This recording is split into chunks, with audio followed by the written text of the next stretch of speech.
శ్రీ గురుభ్యో నమః, శ్రీమాత్రే నమః.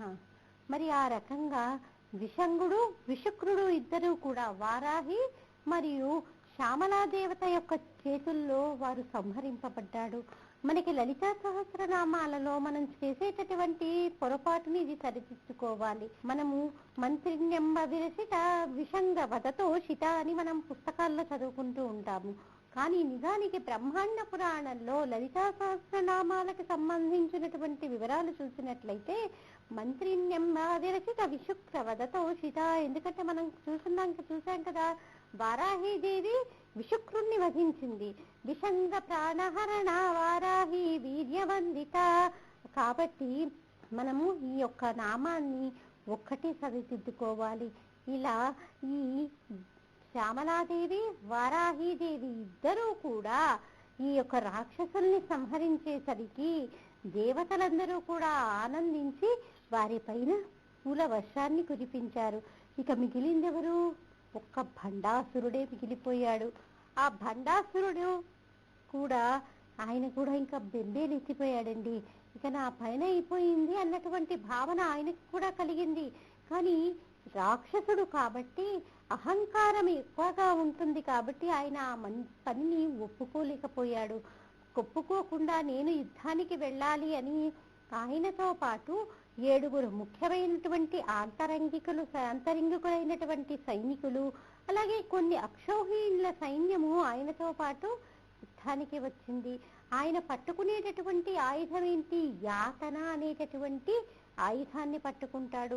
మరి ఆయన బయలుదేరబోతున్నాడు. మరి ఇక్కడేమో ఇక అందరూ కూడా అందరినీ సంహరించేశారు. ఇక మిగిలింది భండాసురుడే. కాబట్టి ఇక మన లలితా త్రిపుర సుందరి దేవి ఇక అక్కడి నుంచి ఆవిడ కదిలిందండి. ఆవిడ కదిలి ఆవిడ ఉన్నటువంటి రథం ఏంటి? చక్రరాజ రథారూఢా కదా ఆవిడ. ఆ చక్రరాజ రథం కదిలింది. ఈ చక్రరాజ రథానికి కుడివైపు ఎడమవైపు శ్యామలాదేవి వారాహీదేవి ఉన్నారు. చాలా కోమలమైనటువంటి అమ్మవారు లలిత. మనం మొదట్లో చెప్పుకున్నాము, అమ్మవారి యొక్క అన్ని రూపాలలోకి కూడా లలిత రూపము చాలా లావణ్యంగా ఉంటుంది, చాలా అందంగా కూడా ఉంటుంది. లలిత అంటేనే లావణ్యానికి మారుపేరు లలిత. లలాటం లావణ్యం ద్యుతి విమలమాభాతి తవయత్ ద్వితీయం తన్మన్యే మకుట ఘటితం చంద్రశకలం విపర్యాసన్యాసాతు భయమపి సంభూయ చమితః సుధాలేపస్యూతి రకాహిమకరః అంటూ ఆ తల్లి యొక్క సౌందర్యాన్ని, లలాటాన్ని అసలు వర్ణించటము ఎవ్వరితరము కాదు. అంతటి సౌందర్య రాశి, అంతటి లావణ్యవతి మన లలితా త్రిపుర సుందరీ దేవి. మరి మన భండాసురుడో బండవాడు, ఎంతో లావుగా ఎంతో మొరటుగా నల్లగా ఉండేటటువంటి భండాసురుడు, అతి కోమలంగా ఉండేటటువంటి తల్లి మన తల్లి లలితా త్రిపుర సుందరీ దేవి. మరి వీరిద్దరికీ ఇప్పుడు యుద్ధం. వీరిద్దరూ కూడా యుద్ధానికి బయలుదేరారు. ఇద్దరూ కూడా ఎదురెదురుగా నుంచున్నారు. భండాసురేంద్ర నిర్ముక్త శస్త్ర ప్రస్త్రవర్షిణి. భండాసురుడు ఏం చేస్తున్నాడు? అన్ని కూడా శస్త్రాలు వేస్తున్నాడు. అమ్మవారు ఏం చేస్తోంది? అన్ని కూడా అస్త్రాలను వేస్తుంది. శస్త్రము అంటే ఏంటి? మన కంటికి కనిపిస్తున్నటువంటి ఆ భౌతిక పరమైనటువంటి ఆయుధాలని మనము శస్త్రము అంటాము. అస్త్రము అంటే ఏంటి? మంత్రంతో కూడుకున్నటువంటి వాటిని అస్త్రాలు అని అంటారు. మరి భండాసురుడు 10 రకాలైనటువంటి అస్త్రాలను వేశాడు. మరి అమ్మవారు భండాసురుడు 10 రకాలైనటువంటి శస్త్రాలను వేశారు. దానికి విరుగుడుగా అమ్మవారు కూడా ఏం చేసింది? 10 రకాలైనటువంటి అస్త్రాలను వేసింది. అస్త్రము అంటే మంత్రపూరితము, అలాగే శస్త్రము అంటే మంత్రం లేకుండా భౌతికంగా ఉన్నటువంటి ఆయుధాలని మనము శస్త్రము అంటాము. మరి ముందుగా భండాసురుడు ప్రయోగించినటువంటి ఆయుధము అంధకామిశ్రమము అనేటటువంటి ఆయుధాన్ని ఆయన ప్రయోగించాడు. అంధకామిశ్రమము అంటే ఏంటి? అంధకామిశ్రమం అంటే ఆ ఆయుధం అంటే ఏంటి? చుట్టూతా చీకటి. మనకి బయట చీకటి ఉందనుకోండి, మనకి బయట చీకటి ఉంటే అసలు ఏదీ కనిపించదు. కాబట్టి ఆయన మొదలు ప్రయోగించినటువంటి అస్త్రము అంధకా మిశ్రమం, అంటే మొత్తం చీకటి చేశాడు. మరి అమ్మవారు ఏం చేసింది? దానికి విరుగుడుగా ప్రయోగించినటువంటి అస్త్రం ఏంటి? మహాకరణి అనేటటువంటి అస్త్రాన్ని మన తల్లి ప్రయోగించింది. మహాకరణి అంటే సూర్యుడికి సంబంధించినటువంటి అస్త్రము. సూర్య భగవానుడు చూడండి, ఆయన అసలు ఉదయిస్తుంటేనే తనతో పాటే వెలుగురేఖల్ని తీసుకొని వస్తూ ఉంటాడు. మనకి శ్రీ విద్యలో అందరు దేవతల్ని కూడా మనం ఒకే రకంగా ఆరాధన చేస్తామండి. నిజానికి మనం శ్రీ విద్యను ఉపాసించేటప్పుడు అమ్మవారు గొప్పదని తెలియచేస్తూనే చుట్టూ ఉన్నటువంటి పరివార దేవతల్ని కూడా అంతే గొప్పనైనటువంటి వాటిగా మనము చూస్తూ ఉంటాము. నిజానికి ఈ సూర్యుడిని చూడండి, మనమందరము కూడా ప్రతి నిత్యము కూడా కొలవాల్సినటువంటి భగవంతుడు ఎవరు? సూర్య భగవానుడు కూడా. ఎందుకు? ఆరోగ్యం భాస్కరాదిత్యేత్. మనము సూర్యుడికి ఒక్కసారి నమస్కరించినంత మాత్రాన మన ఆరోగ్యం కుదుట పడుతుంది. ఆయన ఆరోగ్య భాస్కరుడు, ఆరోగ్యాన్ని మనకి ప్రసాదించేటటువంటి వాడు. దినకరుడు, భాస్కరుడు అని అనేక నామాలతో పిలువబడుతూ ఉంటాడు. నిజానికి ఎవరైనా కానీ, అంటే దేనికి సంబంధించినటువంటి వారైనా, అంటే చాతుర్వర్ణాలలో ఏ వర్ణానికి సంబంధించినటువంటి వారైనప్పటికీ కూడా ప్రతి ఒక్కరూ విధిగా చేయాల్సిందేంటి? సూర్యోపాసన చెయ్యాలి. సూర్యోపాసన అంటే ఆయనకి దగ్గర కూర్చొని ఏదీ చెయ్యక్కర్లేదు. ఆయన వేడి మనం తట్టుకోలేము. ఎండాకాలం చూడండి, మనము 7 గంటలకే అసలు బయటికి వెళ్ళలేనటువంటి పరిస్థితి ఉంటుంది. అదే చలికాలం చూడండి, 11 అయితే ఎప్పుడెప్పుడు ఆ సూర్య భగవానుడు వస్తాడా, మనకు కొంచెం వేడిని అందిస్తాడా అని పెద్దలైనటువంటి వారు, స్త్రీలు ఏం చేస్తుంటారు? ఎక్కడ ఎండ ఎక్కువగా వస్తుంటే అక్కడికి వెళ్ళి కూర్చుంటూ ఉంటారు. మరి ఆ సూర్యోపాసన అంటే సూర్యుడికి మనం ప్రతినిత్యము కూడా స్నానం చేసి చెయ్యగానే ఒక్కసారి ఆయనకి నమస్కరించాలి. ఎందుకు? మనకి ప్రత్యక్ష దైవాలుగా కనిపించేది సూర్యచంద్రులు ఇద్దరే. మరి మన ప్రత్యక్ష దైవాన్ని మనం నమస్కరించలేదనుకోండి, ఒక మతి లేనటువంటి పిల్లవాడు తన తల్లే తన ఎదురుగా ఉన్నప్పటికీ కూడా తన తల్లి ఈవిడ అన్నటువంటి విషయాన్ని ఎలా గుర్తించుకోలేడో, మనం కూడా సూర్య భగవానుడికి నమస్కరించకపోతే మనం కూడా అలాంటి వాళ్ళమే. కాబట్టి తప్పకుండా ప్రతి ఒక్కరము కూడా ఆ సూర్య భగవానుడికి నమస్కరించి ఆయన్ని ఉపాసించి తీరాలి. మనకి ఆరోగ్యం వచ్చేది అలాగా. ఎందుకు? మనకి ఆదిత్య హృదయం చేసుకొని ఎంతో మంది ఆరోగ్యాన్ని, స్వస్థతని పొందినటువంటి వాళ్ళు ఉన్నారండి. గొప్పనైనటువంటి వాళ్ళు తప్పులు లేకుండా ఆదిత్య హృదయాన్ని పఠనం చేసి తిరిగి ఆరోగ్యాన్ని పొందినటువంటి వారు ఎంతో మంది ఉన్నారు. అంత ప్రభావితమైనటువంటిది సూర్యోపాసన. అందుకే సూర్య నమస్కారం తప్పకుండా మనము ప్రతినిత్యము స్నానం చేసి చేయగానే ఆ సూర్య భగవానుడికి నమస్కరించి తీరాలి. మీరు కూడా ఒకసారి గమనించి చూడండి, ఒక 2 రోజులు అసలు ఎండ రాలేదనుకోండి, అసలు ఎలా ఉంటుంది పరిస్థితి? చాలా చికాగ్గా ఉంటుంది. బట్టలారవు ముఖ్యంగా. అలాగే ఎక్కడ చూసినా నీచు వాసన వస్తూ ఉంటుంది. ఎందుకు? సూర్యుడు లేదు కదా. సూర్యుడు లేకపోయేసరికి క్రిమి కీటకాదులు ఎక్కువైపోయి ఒక రకమైనటువంటి దుర్గంధం చుట్టూతా కూడా వ్యాపించిపోతుంది. కాబట్టి నిజానికి ఆయన ప్రత్యక్ష దైవమే కదా. కాబట్టి ప్రతి ఒక్కరం కూడా ఆయనకి నమస్కరించి తీరాలి. మరి ఈ తల్లి ఏం చేసింది? ఆయన వేసినటువంటి అంధకామిశ్రమము అనేటటువంటి శస్త్రానికి అమ్మవారు మహాకరణి సూర్యుణ్ణి ఆవిడ ఆయుధంగా వేసింది. మరి అప్పుడు ఈ భండాసురుడు ఏం చేశాడు? అంధాస్త్రాన్ని వేశాడు. ఇప్పుడు ఏంటి? ఇందాక వేసింది అంధకామిశ్రమం అంటే బయట అంతా చీకటిగా ఉండేటట్టు చేశాడు. అంధాస్త్రం అంటే ఏంటి? గుడ్డితనము. ఇప్పుడు గుడ్డితనం ఉందనుకోండి, ఏదైనా కానీ మనం తట్టుకోవడం కష్టం. అంటే ఏంటి? మనకి ఏదీ తెలియదు. ప్రకృతి ఆ సౌందర్యాన్ని మనం వీక్షించలేము. ఎంతో మనోహరంగా ఉండేటటువంటి వాతావరణాన్ని మనం వీక్షించలేము. చక్కగా భగవత్ సంబంధితమైనటువంటి విషయాలని మనం చదవలేము, చూడలేము కూడా. మరి ఎన్నో రకాలైనటువంటి ప్రయోజనాన్ని మనం కోల్పోతాం. అందుకే ఇంద్రియాలన్నిటిలోనికి కూడా చాలా ప్రభావితమైనది, గొప్పనైనటువంటిది ఏది? మన కన్నే. ఈ సర్వేంద్రియానం నయనం ప్రధానమని మనకి పెద్దలు చెప్పడానికి కూడా కారణం అదే. ఎందుకంటే మనకి కన్ను కనిపించకపోతే నిజానికి సగం లోకం శూన్యమే అయిపోతుందండి. ప్రతిదీ కూడా మనకి గాఢ అంధకారంగానే ఉంటుంది. ఏది వస్తువో ఏది ఏంటో కనిపెట్టలేం. నిజానికి చూడండి, అసలే కొంచెము చలికాలం కాబట్టి ఇప్పుడు మనకి రాత్రి పొద్దు ఎక్కువగా ఉంటుంది. ఏదో తెలియనటువంటి ప్రదేశంలో మనం నడుచుకుంటూ వెళ్తూ ఉన్నాం, కొత్త ప్రదేశంలో. అలా నడుచుకుంటూ వెళ్తున్నప్పుడు మన కాలి కిందకి ఏదో మెత్తగా తగిలింది.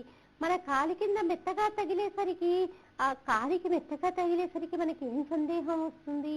అయ్యో, నేనేమన్నా పామును తొక్కేశానేమో, అది పగబడుతుందేమో, ఇప్పుడు నేను కదిలితే అది లేచి కాటు వేస్తుందేమో అని కదలకుండా అలాగే నుంచుంటాము. అలా కాకుండా ఎప్పుడైతే మన దగ్గర ఉండేటటువంటి ఫోన్ ఆన్ చేసినా, లేకపోతే ఎవరైనా ఏదైనా వెలుతురు చిమ్నీ లాంటిదో, టార్చ్ లైట్ లాంటిదో తీసుకొచ్చారనుకోండి, నిజానికి మన కాలి కింద ఏది ఉందో తెలుస్తుంది. అసలు కళ్ళే లేకపోతే అది కూడా గమనించలేం కదా. లైట్ ఉన్నా మనం గమనించలేము, లైట్ లేకపోయినా గమనించలేము. కాబట్టి మనకి ఈ కన్ను కూడా చాలా ముఖ్యమైనటువంటిది. నిజానికి గుడ్డితనం ఉంటే కనుక లోకమంతా కూడా అంధకారమేనండి. కాబట్టి ఈ భండాసురుడు ఎప్పుడైతే ఈ అంధాస్త్రాన్ని ప్రయోగించాడో, అమ్మవారు ఏం చేసింది? చక్షుష్మతి అస్త్రాన్ని ఆవిడ ప్రయోగించింది. నిజానికి ఈ చక్షుష్మతి విద్య చాలా గొప్పదైనటువంటిదండి. ఎవరికైతే కంటికి సంబంధించినటువంటి బాధలు ఉన్నాయో, అంటే కంటికి సంబంధించి ఏవైనా బాధలు ఉంటే కనుక ఈ చక్షుష్మతి మంత్రాన్ని గనక మనం మననం చేసినట్లయితే కంటికి సంబంధించినటువంటి వ్యాధులన్నీ కూడా తగ్గిపోతాయి. ఎంతో మంది ఈ మంత్రాన్ని చక్కగా ఉపాసన చేసి ధన్యత పొందినటువంటి వాళ్ళు, కంటికి చక్కటి ఆరోగ్యాన్ని పొందినటువంటి వాళ్ళు ఉన్నారు. అసలు మంత్రం అంటేనేంటి? మనం ఎంత బాగా మనసులో మననం చేస్తూ ఉంటామో మనల్ని అది అంతగా రక్షిస్తూ ఉంటుంది. ఎలాగని బీజాక్షరాలతో కూడుకున్నటువంటి మంత్రాలని మనం వేదికల మీద చెప్పకూడదు. ఎందుకు? మన పరమాచార్య వారే చెప్పారు, బీజాక్షరాలతో ఉన్నటువంటి మంత్ర యంత్రాలని మనము వేదికలపై ఉపన్యసించకూడదు. ఎందుకు అంటే బీజాక్షరాలు అందరూ పలికేటటువంటి స్థితిలో ఉండవు కాబట్టి వాటిని మనము పైకి ఉపదేశం చేయకూడదు. కానీ ఈ చక్షుష్మతికి చెందినటువంటి ఈ మంత్రాన్ని మటుకు మనం చదువుకోవచ్చు. ఎందుకు? ఇది శ్లోకంగా ఉండి అందరినీ అనుగ్రహించేదిగా ఉంటుంది. కాబట్టి ఒక 2 సార్లు ఈ శ్లోకాన్ని నేను చెప్తాను. ఎవరికైతే కంటికి సంబంధించినటువంటి బాధలు ఉన్నాయో వాళ్ళు కనుక నిత్యము దీన్ని పారాయణ శ్రద్ధగా చేస్తే చక్కటి ఫలితాన్ని వారు తప్పకుండా పొంది తీరుతారు. చక్షు తేజోమయం పుష్పం కందుకం బిభ్రతిం భజే. చక్షు తేజోమయం పుష్పం కందుకం బిభ్రతిం కరైః రౌభ్య సింహాసనారూఢాం దేవీం చక్షుష్మతిం భజే. శ్రీ భగవతే సూర్యాయ ఆదిత్యాయ చక్షు తేజసే నమః. మరొకసారి చెప్తానండి, ఎందుకంటే రాసుకునేటటువంటి వాళ్ళకి అవకాశం ఉంటుంది. చక్షుః తేజోమయం పుష్పం కందుకం బిభ్రతిం కరైః రౌభ్య సింహాసనారూఢాం దేవీం చక్షుష్మతిం భజే. భగవతే సూర్యాయ ఆదిత్యాయ చక్షు తేజసే నమః. అంటే మనము ఆ తల్లిని చక్షుష్మతీ దేవిని వేడుకుంటూ మన కంటిని రక్షించమని కోరుతున్నాము. ఎంతో మంది రెటీనా సరిగ్గా పనిచేయనటువంటి వారు ఈ మంత్రాన్ని ఉపాసన చేసి నిరంతరం భక్తితో మననం చేసి వాళ్ళు తగినటువంటి స్వస్థత పొందినటువంటి వారు ఉన్నారు. ఒక్కసారి ఈ తల్లి ఎలా ఉందిట? ఆ తల్లి తేజోవంతంగా ఉంది. ఆ తల్లి చేతిలో ఏం పట్టుకుంది? చక్షు తేజోమయం పుష్పం కందుకం బిభ్రతిం కరైః. అమ్మవారుట ఆవిడ యొక్క 2 చేతుల్లో కూడా ఒక దానిలో పుష్పాన్ని పట్టుకుంది, ఒక దానిలో గుండ్రంగా ఉండేటటువంటి పెద్ద బంతిని పట్టుకుంది. అంటే ఏంటి? ఇప్పుడు మనకి పుష్పము అంటే ఏంటి? వికసనానికి గుర్తు. మామూలు మొగ్గ అనుకోండి, అది ముడుచుకొని ఉంటుంది. అది ముడుచుకొని ఉంటే కంటికి ఉపయోగం లేదు కదా. ఇప్పుడు కన్ను కూడా ఉంది, అది ముడుచుకుపోయింది అనుకోండి, ఎందుకన్నా ఉపయోగపడుతుందా? కన్ను ఉపయోగపడదు. మనం చూడలేము, కంటిని తిప్పలేము, రెప్ప వాల్చలేము. కంట్లో ఏదైనా పడ్డా కానీ మనకి చాలా ఇబ్బందిగా ఉంటుంది. అందుకే కదా భగవంతుడు మనకి కంట్లో ఏదీ పడకుండా నిరంతరం రెప్ప వేసేటట్టుగా కంటిని తీర్చిదిద్దింది. కాబట్టి ఒక చేతిలో ఆ తల్లి చక్షుస్మతీదేవి పుష్పాన్ని పట్టుకొని ఉంటుంది, ఇంకొక చేతిలో గుండ్రంగా ఉండేటటువంటి బంతిని పట్టుకొని ఉంటుంది. గుండ్రంగా మన కంటిలో ఏది ఉంటుంది, మన కంటిలో తిరుగుతూ ఉండేటటువంటి నల్లటి గుడ్డు గుండ్రంగా ఉంటుంది. మరి ఈ చక్షుస్మతీదేవి ఎక్కడ ఉంటుంది? మనం నల్ల గుడ్డుని పరిశీలించండి. నల్ల గుడ్డుని పరిశీలిస్తే మధ్యలో ఒక బిందు ప్రమాణంలో తెల్లగా ఒక చుక్క కనిపిస్తుంది. ఆవిడే చక్షుస్మతీదేవి. కాబట్టి మనము ఈ శ్లోకాన్ని మనం నిరంతరం మననం చేస్తూ ఉంటే అవి నిజానికి మన కంటికి రక్షణని అనుగ్రహిస్తాయి. కాకపోతే మనకు ఉండాల్సింది ఏంటి? నమ్మకం ఉండాలి, భక్తి ఉండాలి. రౌప్య సింహాసనారూఢం. ఆ తల్లి దేని మీద కూర్చొని ఉంటుందిట? ఆ తల్లి వెండి సింహాసనం మీద కూర్చొని ఉంటుందిట. వెండి సింహాసనం మీద కూర్చొని దేవీం చక్షుస్మతీం భజే. ఆ తల్లిని ఒక్కసారి మనము నమస్కారం చేద్దాము. కాబట్టి మరి ఇందాక చెప్పుకున్నాము, సూర్య భగవానుడి కూడా ఆరోగ్య ప్రదాయకుడు. కాబట్టి సూర్య భగవానుడికి సంబంధించినటువంటి విషయం కూడా ఇందులో వస్తుంది. శ్రీ భగవతే సూర్యాయ ఆదిత్యాయ చక్షి తేజసే నమః. శ్రీ భగవతే సూర్యాయ, ఆ సూర్య భగవానుడి వల్లే కదా మనందరం కూడా చక్కగా ఉండగలుగుతున్నాము అంటే.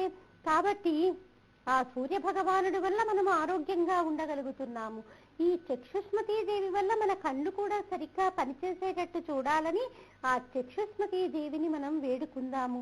మరి ఈ భండాసురుడు అంధకము అనేటటువంటి అంధాస్త్రాన్ని ప్రయోగిస్తే మన లలితా త్రిపుర సుందరి చక్షుస్మతీదేవి యొక్క అస్త్రాన్ని ప్రయోగించింది. ఒకసారి మళ్ళీ ఆ శ్లోకాన్ని చెప్పుకుందామమ్మా.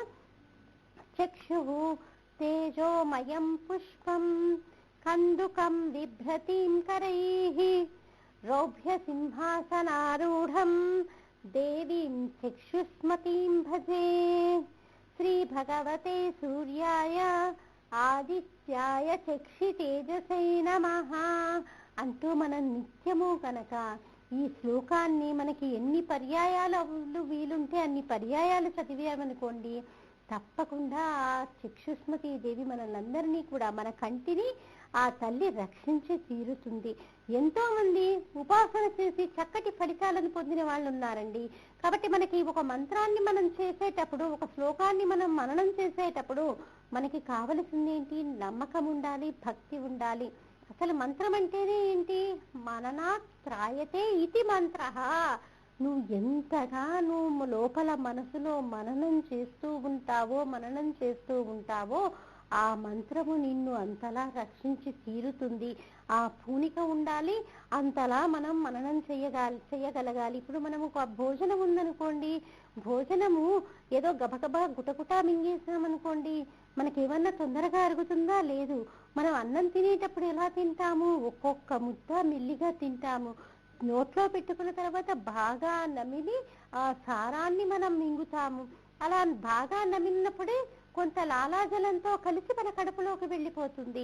మనము భోజనాన్ని ఎంత మెల్లిగా చక్కగా ఆస్వాదిస్తూ తింటామో మంత్రాన్ని కూడా మనము అంతే మెల్లిగా మననం చేసుకుంటూ, మనసులో పైకి అనకూడదు, పైగా మన లోపల మనసులో మననం చేసుకుంటూ మనం కనుక ఆ మంత్రాన్ని ఎలా మననం చేస్తూ ఉంటామో, మనం తీసుకున్న బాగా నమిలినటువంటి ఆహారం ఎలా అయితే మనల్ని రక్షిస్తుందో, మనం చేసేటటువంటి మంత్రం కూడా మనల్ని రక్షించి తీరుతుంది. అది మంత్రం యొక్క ఉద్దేశం. అంటే మనం ఎంత బాగా మననం చేస్తే అంత బాగా ఆ మంత్రం మనల్ని రక్షిస్తుంది. మరి ఇది ఇలా అమ్మవారు చక్షుస్మతి అస్త్రాన్ని వేయగానే మరి ఆ అంధకాసురుడు ఏం చేశాటండి? అంధకాసురుడు వీడికి చాలా రకాలైనటువంటి ఆలోచనలు ఉంటాయి. అవి ఎలాంటి ఆలోచనలు?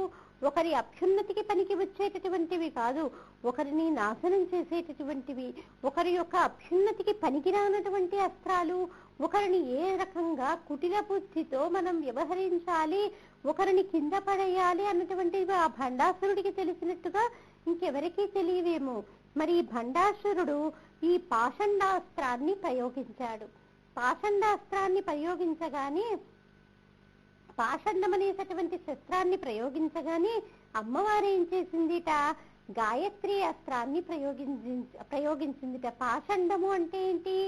వేద విరుద్ధమైనటువంటి పనులు ఏవైతే ఉంటాయో వాటన్నిటినీ కూడా మనం పాషాండాలు అనే చెప్పవచ్చు. ధర్మ విరుద్ధమైనటువంటి పనులన్నిటినీ కూడా మనం పాషాండాలు అని చెప్పవచ్చు. మరి భండాసురుడు ప్రయోగించిందేంటి? వేద విరుద్ధము ధర్మ విరుద్ధము అయినటువంటి శస్త్రాన్ని ఆయన ప్రయోగించాడు. అప్పుడు ఆ తల్లి ఆలోచించి గాయత్రి అస్త్రాన్ని ప్రయోగించింది. మనకి గాయత్రి అనగానే మనకి ఒక ఆలోచన ఉంటుందండి. గాయత్రి అనగానే యజ్ఞోపవీత ధారణకి అధికారం ఉన్నటువంటి వాళ్ళు చేసేటటువంటి మంత్రమే గాయత్రి మంత్రము అనేటటువంటి అపోహ చాలా మందికి ఉంటుంది. నిజానికి అది ఒక రకంగా నిజమైనప్పటికీ కూడా అసలు గాయత్రి అంటే అర్థమేంటి? ఉభయ సంధ్యల్లో అంటే సంధ్యావందనాధికారం ఉన్నటువంటి వారు ఉపాసన చేసేటటువంటి గాయత్రిని వారు ఉపాసన చేయాలి ఉభయ సంధ్యల్లో. అలాగే సంధ్యావందనాధికారం లేనటువంటి వారు సంధ్యా సమయంలో ఏ దేవతని ఆరాధన చేస్తారో ఆ దేవత యొక్క ఆరాధనే గాయత్రి ఆరాధన. మరి అమ్మవారు ఏం చేసింది? గాయత్రి అస్త్రాన్ని ఆ తల్లి ప్రయోగించింది. మరి ఆ గాయత్రి అస్త్రము అంటే ఏంటి? మనలో ఉన్నటువంటి అంటే నిర్వీర్యమై ఉన్నటువంటి నిద్రాణగా ఉన్నటువంటి శక్తులని ఉద్దీపన చేసేది గాయత్రి. మనం చూడండి, ప్రచోదయాత్ ప్రచోదయాత్ అంటూ మనం గాయత్రి మంత్రం చెప్పుకున్నప్పుడు చివరిలో అంటామా? ఏ దేవత యొక్క గాయత్రిని చదివినప్పటికీ కూడా చివరికి మనకేమని వస్తుంది? ప్రచోదయాత్ అనే వస్తుంది. అంటే ఏంటి? నాలో నిద్రిస్తున్నటువంటి శక్తిని జాగృతం చెయ్యి, నా బుద్ధిని వికసించేటట్టు చెయ్యి అంటూ మనం చేసేటటువంటి పని మనము చెప్పుకునేటటువంటి మాటే. అంటే ఏ దేవతకి సంబంధించినటువంటి ఉపాసన చేస్తున్నామో ఆ ఉపాసన వల్ల మన బుద్ధి ప్రచోదనమవుతుంది. మనలో నిబిడీకృతమై ఉన్నటువంటి శక్తులు ఉత్తేజాన్ని పొందుతాయి.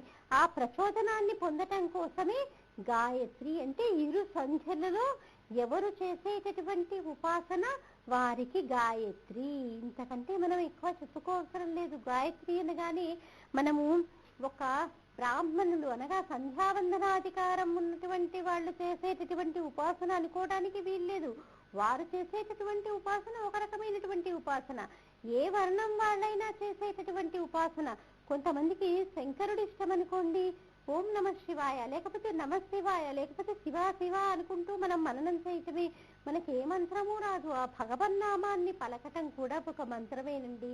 నిజానికి అన్నిటికంటే చాలా గొప్ప మంత్రం, ఎవరి ఉపదేశము లేకుండా మనం చేసుకునేటటువంటి మంత్రము ఆ గాయత్రీదేవి వేదస్వరూపిణి. అంటే ఏంటి? వేదాలన్నీ కూడా ఆ తల్లి నుంచే ఉద్భవించాయి. ఆవిడ వేదమాత, వేదాలను కన్న తల్లి ఆ గాయత్రీదేవి. మరి కాబట్టి మనకి అన్నిటికంటే కూడా చాలా సులువైనటువంటిది, ప్రతి ఒక్కరూ కూడా పలకగలిగేటటువంటి స్థితిలో ఉండేటటువంటిది శ్రీమాత. నీకేమీ రాదు, ఏ దేవతా ఉపాసన లేదు, అయ్యో నాకేమీ రాదండి, నాకెవరూ ఏమీ ఉపదేశించలేదండి, నేను ఒక అమ్మవారి ఉపాసన తెలియదు, ఒక అయ్యవారి ఉపాసన తెలియదు, నాలో ఉన్నటువంటి జీవుడు ఎలా తరించటం అని మనకు ఒక సందేహం కలిగితే మనం చెయ్యాల్సిందేంటి? నాకేం తెలియదమ్మా, నిన్నే నమ్ముకున్నాను అంటూ శ్రీమాతారణమే. నీకు శ్రీ కూడా తిరగలేదు, అమ్మా అని ఆ తల్లి దగ్గర కూర్చోటమే. అమ్మాని నువ్వు ఆ తల్లి కాళ్ళు గట్టిగా పట్టుకొని కూర్చో. ఆ కాళ్ళు పట్టుకొని అమ్మా నేను నిన్ను వదలను, నన్ను రక్షించి తీరు అని మనము భక్తిగా పూరికగా కనుక ఆ తల్లి పాదాలు పట్టుకొని కూర్చున్నంత మాత్రాన ఆ తల్లి మనల్ని రక్షించి తీరుతుంది.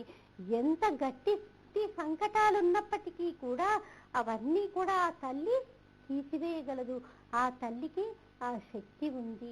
కాబట్టి గాయత్రి అనగానే ఇరు సంధ్యలలో కూడా ఎవరు ఏ దేవతని ఉపాసన చేస్తూ ఉంటారో ఆ ఉపాసనే గాయత్రి. కాబట్టి ఇప్పుడు అమ్మవారు ఏ అస్త్రాన్ని ప్రయోగించింది? ఆ భండాసురుడి మీద.